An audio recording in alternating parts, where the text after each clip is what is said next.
Hello guys, আজকের ব্লগটা খুবই ইন্টারেস্টিং হতে চলছে। কারণ আমি আজকে ঘোড়ার দৌড় দেখতে যাব। বাংলাদেশের ঐতিহাসিক ঘোড়ার দৌড়।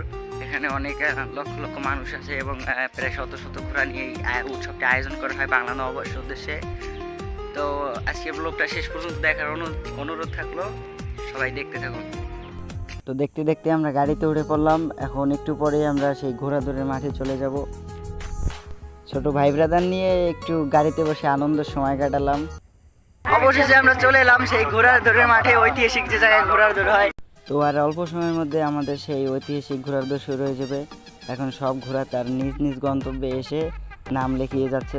মোট 123টি ঘোড়া নিয়ে এই উৎসবটি আয়োজন হচ্ছে। তো গাইস, আপনারা সাথে থাকুন এবং দেখতে থাকুন। তো দেখতে দেখতে আমাদের ঘোড়া সেই শেষ গন্তব্য থেকে রওনা হলো, মানে প্রথম গন্তব্য। এখন এই জায়গায় এসে পৌঁছাবে। মোট 7টি দৌড় হবে, এর মধ্যে যে 3টি দৌড় উইনার হবে সেই আজকের বিজয়ী। তো দেখতে থাকুন। এবং ঘোড়া ছুটে এসেছে, এর মধ্যে লোক ছোটাছুটি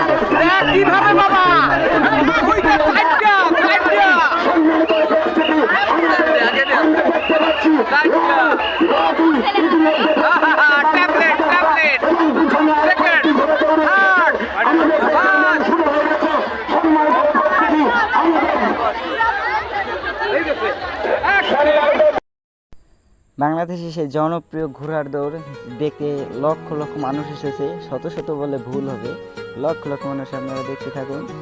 এখানে অনেক লোকই ঘোড়া দৌড় থেকে দূর দূরান্ত থেকে এসেছে, বিভিন্ন জেলা থেকে। বাংলাদেশের 64টি জেলার মধ্যে প্রায় 40টি জেলা থেকে এখানে লোক এসেছে। প্রায় 30 থেকে 40 লক্ষ মানুষ হবে। আর এবং এই মাঠটি প্রায় 2000 একর জমির উপর নির্মিত।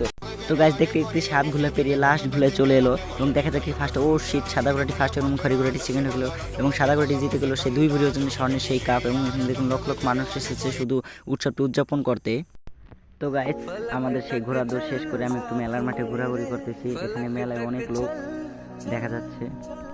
তো গাইস, মেলায় ঘোরাঘুরি করতে করতে আমরা দেখে গেলাম সেই হিরো আলমের 2 জামাই। অবস্থাটা কি তাদের দেখুন আপনারা। তো গাইস, সেই ঐতিহ্যবাহী ঘোড়া দৌড় শেষ করে এবার বাড়ির দিকে রওনা হলাম মেলার মধ্যে দিয়েই। তো গাইস, ভিডিওটি ভালো লাগলে বেশি বেশি লাইক কমেন্ট শেয়ার করে দিয়েন এবং আমাকে বেশি বেশি সাপোর্ট করে দিয়েন, যাতে সামনে আপনাদের জন্য আরও ভালো কিছু নিয়ে আসতে পারি। তো ভালো থাকবেন সবাই।